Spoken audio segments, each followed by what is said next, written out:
کل جو بیان ہوا اس میں بیان ہوا روزے کی فرضیت. روزہ فرض کیا گیا ہے جس میں قرآن کی آیت بھی ہے، یا ایھا الذین آمنوا کتب علیکم الصیام کما کتب علی الذین من قبلکم لعلکم تتقون.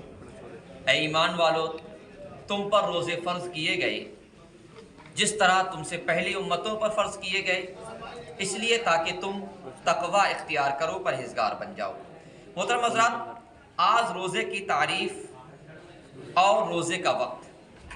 شریعت میں روزے کا معنی ہے اللہ کی عبادت کی نیت سے صبح صادق سے لے کر سورج ڈوبنے تک کھانے پینے اور جماع سے اپنے کو روکے رکھنا. یعنی نہ کھائیں نہ پئیں. ایک وقت ہے صبح صادق.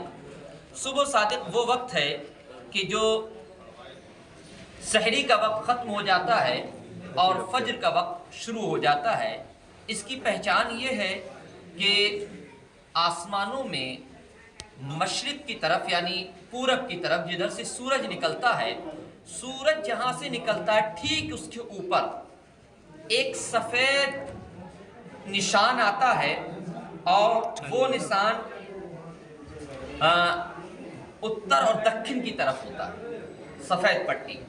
اور وہ پٹی دھیرے دھیرے بڑھتی چلی جاتی ہے یہاں تک کہ پورے زمین پر اجالا ہو جاتا ہے. جہاں جہاں سورج کی کرنیں پہنچنے والی ہوتی ہیں، جیسے ہی زمین پر اجالا ہوا ویسے ہی فجر کا وقت شروع ہو جائے گا اور صبح صادق کا وقت ختم ہو جائے گا، یعنی سحری کا وقت ختم ہو جائے گا.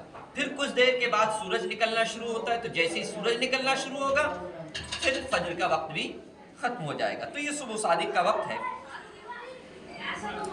صبح صادق کے وقت سے لے کر سورج غروب ہونے تک اللہ کو راضی کرنے کی نیت سے کھانا پینا اور جماع کرنا چھوڑ دینے کا نام روزہ ہے. جماع کہتے ہیں اپنی بیویوں سے ہم بستری کرنا، تو یہ چیزیں چھوڑ دینے کا نام روزہ ہے. جھوٹ چغلی جوا شراب اور باقی چیزیں جو ہیں عام دنوں میں بھی جائز نہیں ہیں، تو روزے کی حالت میں تو اور زیادہ گناہ ہے. اللہ کے لیے روزہ رکھا جائے اور اس سے کوشش ہی کی جائے کہ ہم روزے میں کی حالت میں زیادہ سے زیادہ عبادت کریں، جھوٹ سے پرہیز کریں، چغلی سننے اور چغلیاں کرنے سے پرہیز کریں، تمام برائیوں سے ہم باز رہ جائیں. کہ جس طرح سے ہم نے اپنے آپ کو بھوک اور پیاس میں مبتلا رکھا اور کھانے پینے اور جماع کرنے سے باز رہے، اسی طرح سے ہم تمام گناہوں سے بھی باز رہیں، بچے رہیں. روزے کے لیے عورت کا حیض و نفاس سے خالی ہونا شرط ہے. یعنی حیض اور نفاس میں اگر عورت ہے، حیض کہتے ہیں جو عام طور سے خون آتا ہے عورت کے لیے مہینے پہ، MC جسے ہم کہیں گے، اور نفاس کہتے ہیں جو بچہ پیدا ہونے کے وقت خون آتا ہے. ان دنوں کے علاوہ جو ہے عورت روزہ رکھے گی. تیسرا خون آتا ہے استحاضہ جسے کہتے ہیں، یہ بیماری کے حساب سے آتا ہے. تو اگر بیماری کا خون ہے تو پھر وہ روزہ بھی رکھے گی اور نماز بھی پڑھے گی، بشرط یہ ہے کہ جس طرح سے پاخانہ پیشاب اگر کپڑوں پہ لگ جائے گا تو ناپاک ہو جائے گا، تو اسی طرح سے خون اگر کپڑوں پہ لگ گیا تو ناپاک ہو گیا. وہ کسی طرح سے کپڑا پیڈ وغیرہ سے اگر روکے رکھے گی تو وہ پاک رہے گی.